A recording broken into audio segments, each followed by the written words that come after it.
The main topic of this BTC Prague is Bitcoin going mainstream. So you will hear probably a lot of numbers go up and governments adopting Bitcoin, but you will not hear what kind of risks come with Bitcoin going mainstream. That there will be a lot of media attention, there will be bad people trying to take advantage of Bitcoiners, and there will be a lot more kidnappings and extortions and cut of fingers, just what we have seen recently. And I don't want you to be scared. I don't want you to be anxious and afraid to be a Bitcoiner. What I actually want after this talk is that you walk away home and you feel more empowered, you feel more in the know of what to do, what will be your next steps, okay? So please relax, enjoy, don't be scared, let's do it. My name is Alena Vránová, and my personal quest to a secure Bitcoiner started back in 2013. That was the time when most Bitcoiners were using desktop wallets like Multibit and Electrum, Armory. And all of these wallets had one in common. They were storing the private keys to your Bitcoin on the hard drive of the computer. And so the most prevalent risk to a Bitcoiner back then were viruses and malware that was crawling through your computer trying to steal this little file and steal your Bitcoin. And so that's when we, together with my co-founders at Satoshi Labs, created the first hardware wallet to specifically mitigate these risks. It's called Trezor. Today, a hardware wallet is as ubiquitous as back then was a Electrum wallet on a desktop. What was interesting is that the number of viruses and malware was copying the price trend of Bitcoin. And when we launched Trezor, people would ask me one question. How many Bitcoins do I need to have in order to justify a purchase of a hardware wallet? Back then, a Bitcoin was around $90 to $100, and a hardware wallet cost one Bitcoin. And my answer was, well, just about any amount. And people are like, yeah, so if I have 2 Bitcoins and I spend 1 Bitcoin on a hardware wallet, doesn't make sense, right? 3 months later, Bitcoin's dollar price increased tenfold to over 1,000. And those people came back and said, oh, now I know what you mean. I need to arm up, and say that they got a hardware wallet. And that's great. Everyone should start there. Right after that, right after we announced the hardware wallet, the first digital extortionists came on stage with the crypto locker. That was 2013. Since then, there was a lot new crypto ransomware in the market. You may remember WannaCry, that made many people actually cry. These are kidnappers of your data. Basically, they take hostage your computer and then they extort the owner for some ransom. Soon after, they figured that Bitcoin hodlers actually don't like to part with their Bitcoin, and they learned pretty quick that they need to back up their files. So they moved on to the more corporate world, and today 70% of businesses have a ransomware attack every year, costing on average $5 million. By the way, the biggest ransom ever paid to a Bitcoin ransomware was over $75 million. A couple of years later in Bitcoin. I don't like this one because it's not a funny one, but it's true, and we should know. We should know what's happening. Right now, we average more than 1 kidnapping per week in the Bitcoin and crypto space. And it's just going to get worse. So I started thinking very hard, especially when the Ledger co-founder got kidnapped, that, oh, this is not fun. What do we do about it? And you might ask yourself, who's at risk? Is it just the people who go on stage here? Is it just the people who are involved in the businesses? Or is it people who own a small amount of Bitcoin? I would say think twice, because there have been cases where there was a person murdered for $50,000 worth of crypto, which is less than half of a Bitcoin. Who else is at risk? There is currently on the darknet, if you have $10,000, you can go on darknet and buy yourself a database of 18 million, 1/8, of Bitcoin and crypto users and their emails. Out of that, over 2 million people with their home addresses. These are the leaks from Ledger, Coinbase, Gemini, Robinhood. And so I'm not saying these companies are trying to hurt you. They just comply with what they have to comply with. I'm saying that they collect what they cannot protect. Okay? Nobody speaks about this. It's the elephant in the room. They speak about, oh, so after the Coinbase leak, if you get phishing attacks, we will reimburse you. That's a nice PR trick. What they don't want to talk out loud about is that you can get someone knocking on your door. And so you should get ready for that. Be prepared. I started thinking, okay, what can I do to help my friends prepare? And I created a physical security checklist. So please feel free to go online and download it, print it out, and start self-evaluating. Start making steps towards improving your security. And today, I would like to go through the major areas with you. There is not much time to go through each of the questions, but I want you to leave from here thinking about it. Because who can think about the risk scenarios, he can also create some answers. He can improve. He knows how to react. He doesn't panic when it comes to it. He has technology in place that helps gain time, and so on. So the first area is public registries.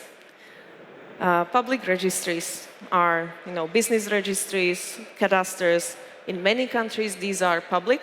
So in Czechia, if you want, you can go online and try to search anyone's name and find where he lives. It's as easy. So make sure when you're purchasing your house, not to purchase it in your name, okay? You should ask yourself, do I have my name on the mailbox? Can I use a PO box, maybe? Can I use another delivery service like Paketa in Czechia, for example, that allows you to receive packages in a fake name, and you just come with a PIN code and they give it to you, right? Be smart about that. This is a huge, huge topic. If you're interested in digital privacy in general, mobile privacy, that you should probably go listen to people like Max Hillebrand or someone else who's talking about it since forever and a lot, into depths. But the main point is here, avoid doxing yourself. I want to ask you, who is an iPhone user? Yes, consider some other device. Maybe try Android with Graphene OS. I think that's the best we can have right now. And it's easier than you would have thinking, okay? It's quite easy. You go to the website, download the package, connect your phone, download, you're good. It looks exactly like your usual phone. Someone's very happy. I will go back one slide. Let me reverse. Applications that you're using. Taxi, okay? Do you use your Uber and Bolt with your name? When you get on the taxi from here and you go to a dinner, are you loudly talking about Bitcoin? Are you using spyware, such as Telegram? Are you downloading previews of the links? Yes, I see him nodding like, yeah, we are all culpable. The security is not perfect. But That's all the things that we should and could improve. Of course, make your personal space secure. Think about the lines of visual contact that go into your home and your windows. Who could possibly look into your home without you knowing? Who could get and how they could get into the house, into the garage, when you're leaving the home? Do you wait until the garage door closes? Stuff like that. Okay, so that, of course, do the same for the office, if you go to the office a lot. Know how to escape. Know where your escape routes are. If you are in a house, have extra doors. If you're in an apartment building, maybe you can jump over the balcony to the neighbor, I don't know. Have a bug-out bag. What is in a bug-out bag? Your important stuff, but have it ready. So you can grab it when some burglar is coming in and just run away. Routines are #1 cause for getting kidnapped. It is like one of the most important things. So, are you going to your soccer training at the same time? Are you taking the same route? How are you coming back from work? How are you picking up your kids from school and at what time? Try to change that, because kidnappers usually they are waiting to see a pattern in your behavior. They don't want to risk too much. They don't want to just randomly grab you when they see you. They need to see a pattern, and they need to see a secure environment. So not many people right on the street. So you go jogging, nobody's there. Maybe this is the right time. One of the famous cases of kidnapping was Rosello Lopez's wife. Their kidnappers, they got the house, they rented the house right across the street. They were renting the house for months and waiting. Okay, and then one day Rosello left to work, and they took the wife when she went out just across the street. You'd be surprised also with one number. It's 10 to 15% of the kidnappers are people who the victims knew. Just leaving it out there. How to deal with violence. You don't have to be a jiu-jitsu or karate master in order to be able to punch someone, in order to serve a good hit in a very critical, very sensitive point. So train them, just learn 2 or 3. You don't need to have a big armory at home, but you should have a defensive weapon at home.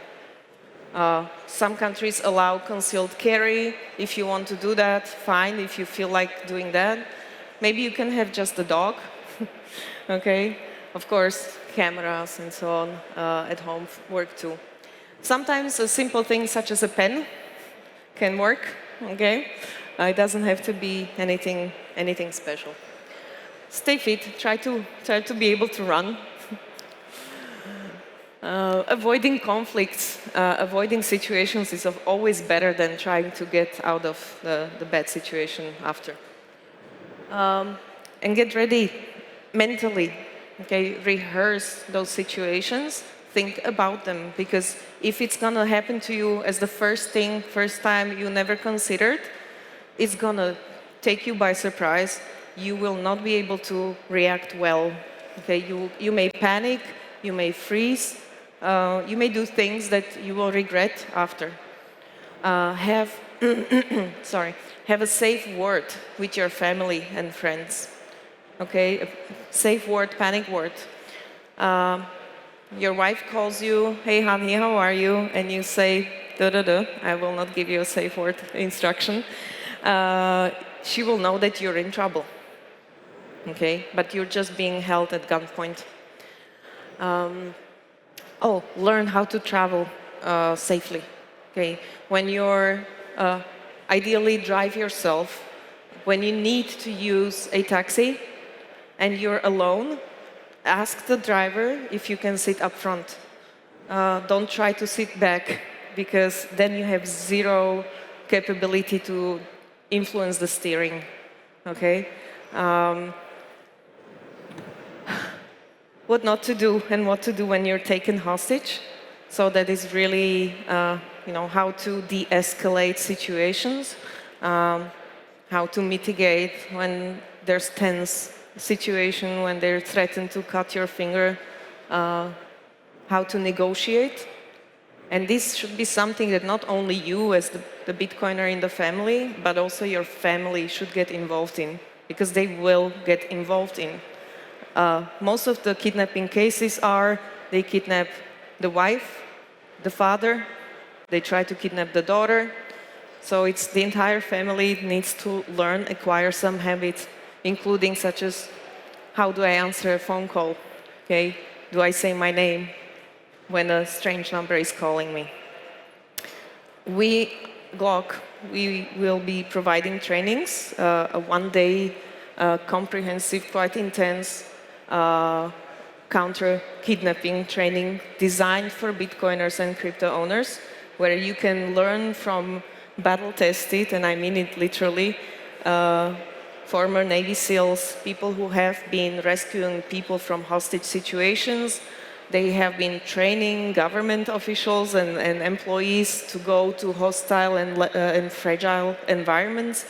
So you'll be able to learn really from the best and be in that situation, feel it through, learn the best practices. The last question on the checklist is this one. And this one bothered me a lot. How can I be found when I most need it? And that's the reason why I started this project. I'll let you watch a video. For Bitcoiners who know what's fair and right, who save and invest in the future, who love their family and community, who live responsibly, who value their privacy, who develop strength and courage, who show up when they're needed. For Bitcoiners to live a peaceful life. Glock, private geolocation for all of us.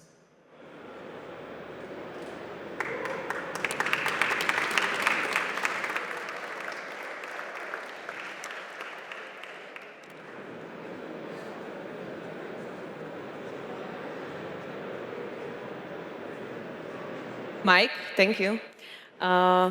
Whoever knows me knows or can guess that some hardware is coming, but I'll skip that for now, because for now we want to focus on launching this application. It's in the progress of working out. It will be published probably the next couple of weeks. I would love to invite you to download it and help us testing it, debugging and reporting what doesn't work and what you would like to do it. What is this app? This app is privacy first geolocation app. It works like this. You invite your friends over to watch over you. It works based on your community, on your web of trust. And when you're in need, you just press the big red button. It geolocates you, takes the GPS, encrypts the GPS position, and sends over the Nostr network out. On the other side, your watchers, your guardian angels, receive a big alert on their phone saying, Pepa is in dire need, let me call him. Okay, this is basically how it works.